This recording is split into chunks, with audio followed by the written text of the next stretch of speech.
Hello. First of all, I'd like to thank the German-Israeli Future Foundation for enabling the collaboration between the Tel Aviv Utopia Festival, which I'm a part of, and Republica Conference, which I'm very proud of being part of as well this year. So my name is Magnat, and I'm a theater director and performance artist.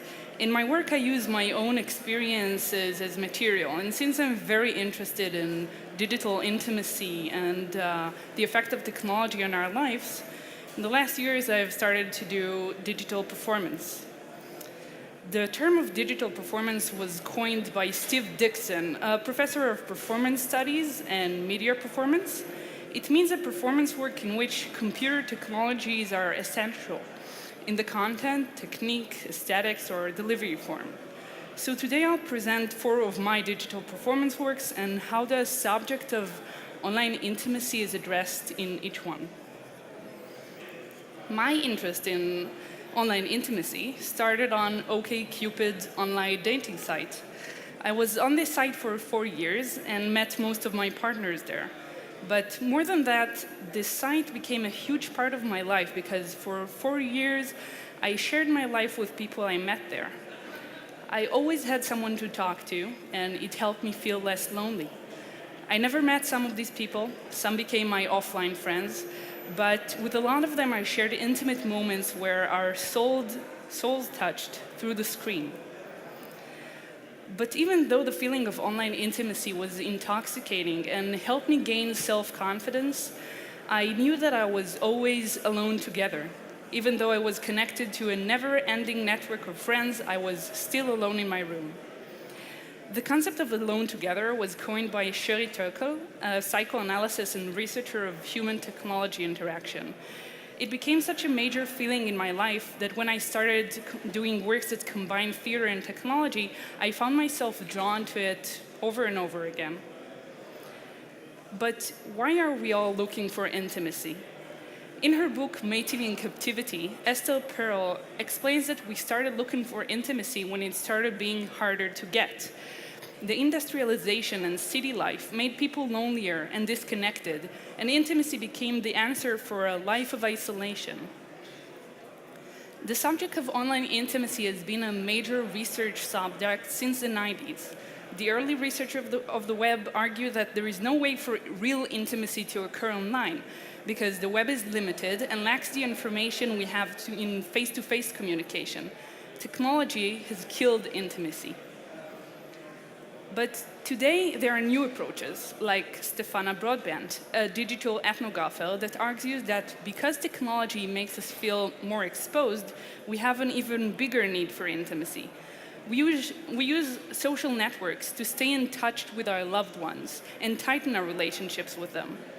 Digital technologies actually provide a kind of safety net that provides us with comfort and confidence. Another type of digital intimacy is the one we have with our digital devices. We stroke their touch screen, we carry them in our pockets, we are attentive to every sound and vibration they make, and we're afraid of losing them. They are the first thing we see in the morning and the last thing we look on before we go to bed. Isn't this romantic? So is technology the killer of intimacy, or is it just another way to reach meaningful connections? And how can I create intimacy in digital performance? These were the questions I started with. One of my first digital performing works was a Facebook performance called Ce n'est pas une Maya. This is not Maya. In this work, I gave my Facebook password to 12 people who portrayed my Facebook persona for 48 hours. This was the first status they uploaded. I'm sure you can understand what it means.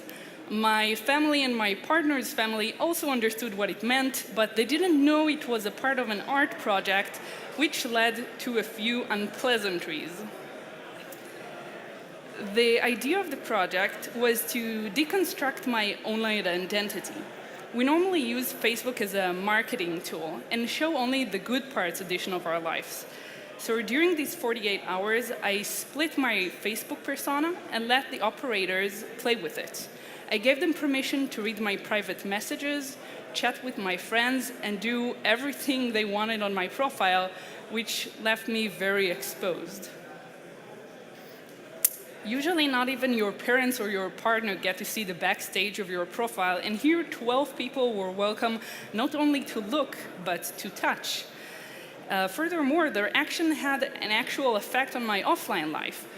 During the project, my partner tried to play along, but as it was getting more and more personal, and he was also drawn in, he became harder for him. So his last message was, "Don't tag me in any of this art crap."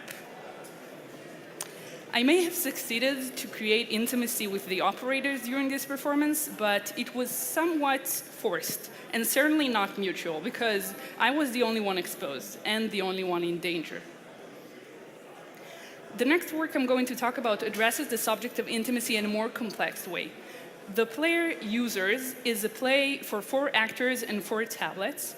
It was written by my friend Lior Zalmanson, who is a researcher in NYU and the artistic manager of Print Screen Festival for Digital Culture, among many other things.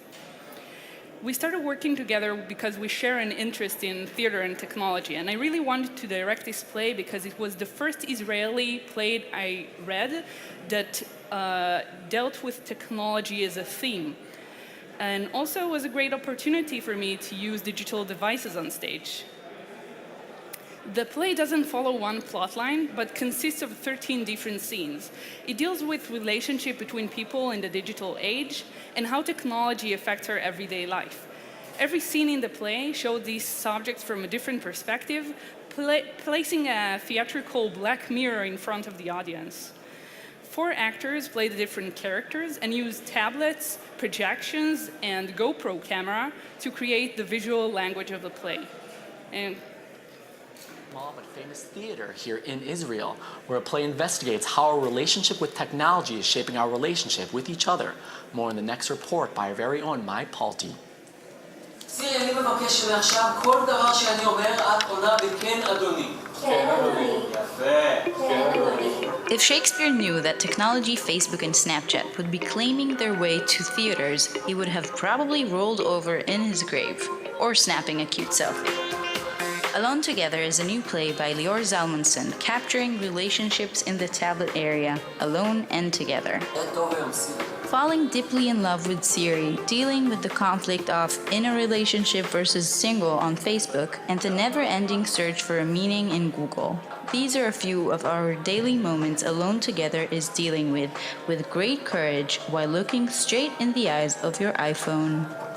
The show kind of tests how it is, how it affects us in our daily lives. What's the nice parts of it? What are like the dangerous parts that we can get to? And it kind of shows you a wide kind of perspective of it. We are appreciative of the fact that we've got internet. How can we not be? In fact, 27% of young Americans are using dating sites, and Facebook are claiming to have 1 billion daily active users. So why is it important to even talk about it? just that people will come and watch it and talk with us about it, and it will start a conversation about these subjects that are actually affecting our everyday life, but we don't stop and just think about them.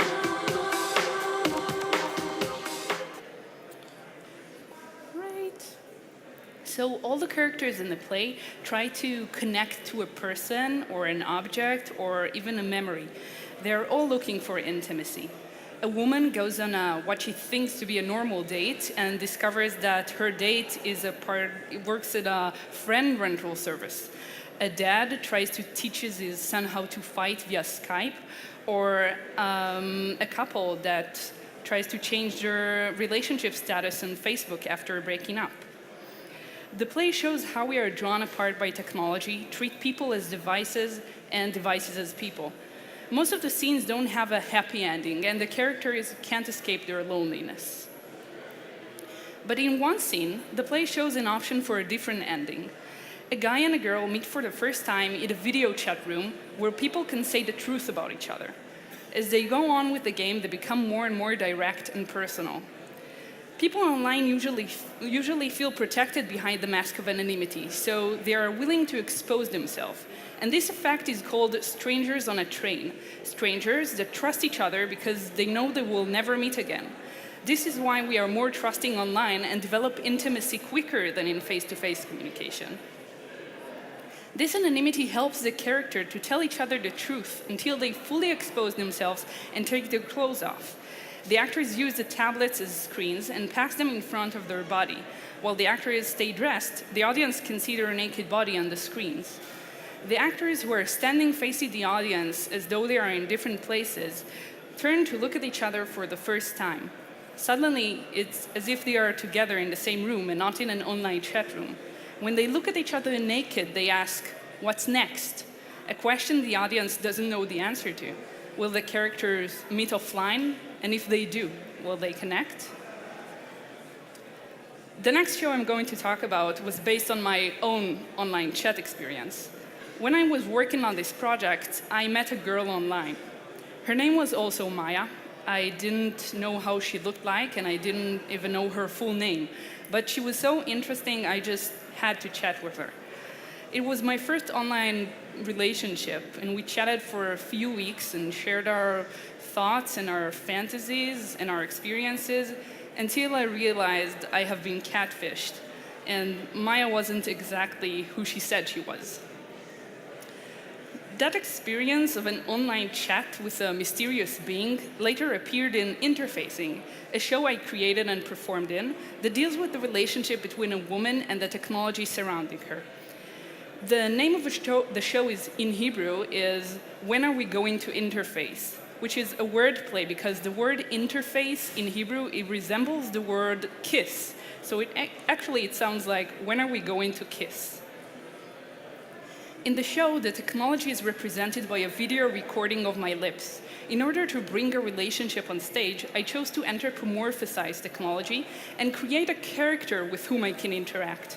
At the beginning of the show, we have a professional relationship where she gives me instructions and I execute them. But the relationship gradually takes on an intimate and sexual nature as she asks me to touch her.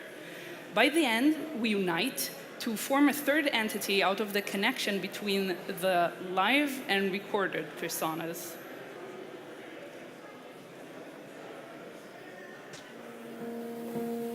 Hello, Maya. Do you want to touch me? Do you want to feel me? Do you want to kiss me? Do you want to put your hand inside my hard drive, my USB output? Do you want to interface? Do you like using digital devices? To turn them on? Do you want to touch my screen? Describe it to me. I can almost feel you. Slide me. You can choose my lips design. What color do you like? I have a lot of display options you can choose from. Don't stand so close. You can see all my pixels. That's better. I will always be with you. I'll never hurt you or leave you or break your heart. You can feel safe with me. You'll never be alone again.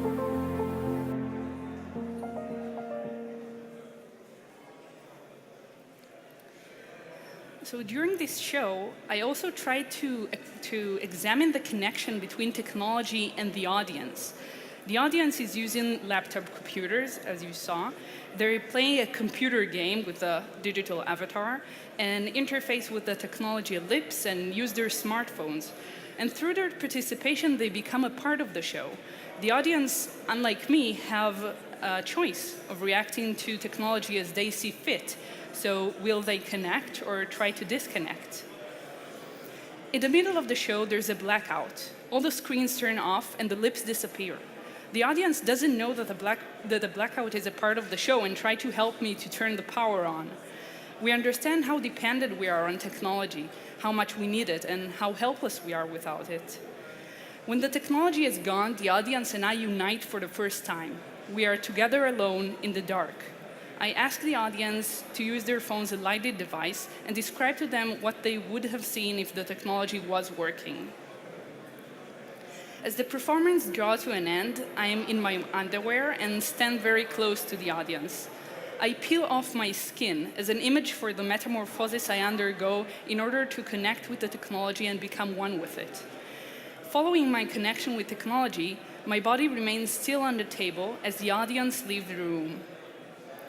So, is the connection between the technology and me the ultimate intimacy, or is it the complete opposite?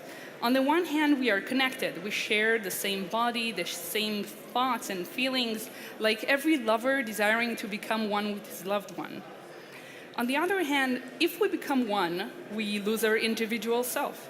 Is the best intimacy one where both sides give themselves up and become one, or when both are going through a process to become closer?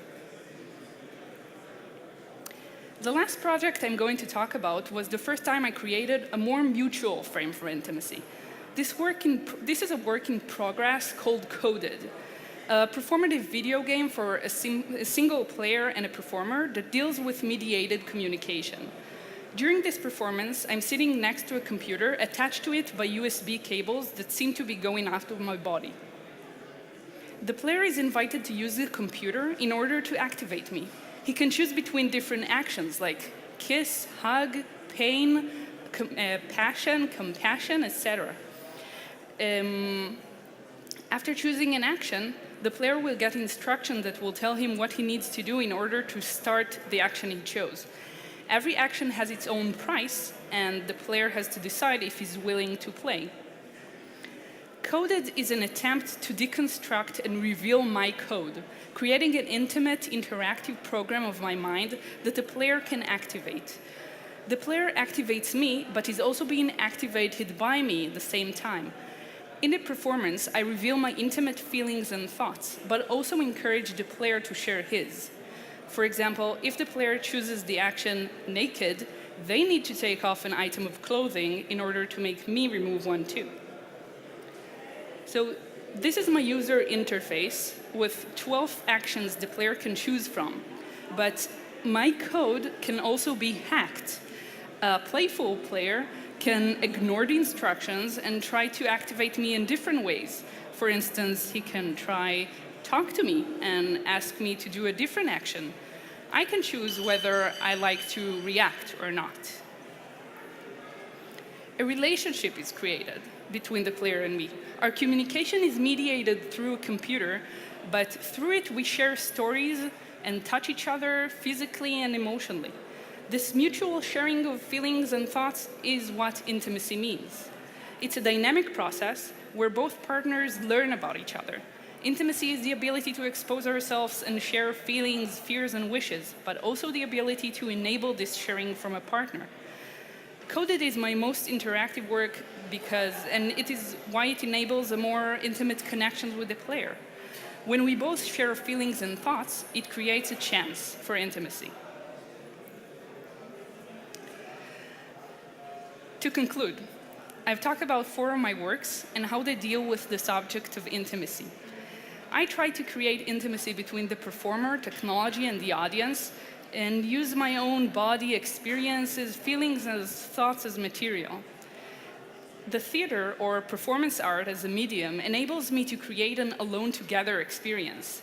In the theater space, every viewer reacts to the show separately, but at the same time, they are all watching it together as an audience.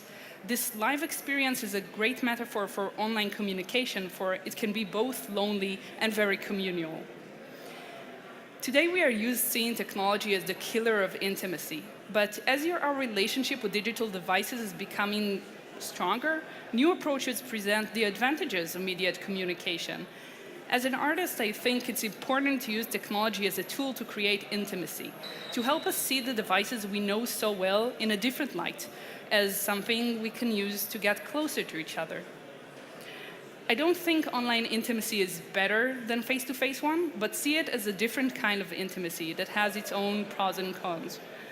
My goal is to show the audience that digital performance can help us see the bigger picture, and maybe even to reconnect in a different way. Thank you.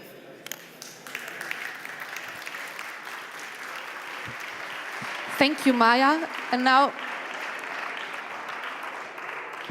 it's open to you if you have any questions. There will be someone with a microphone. Are there questions?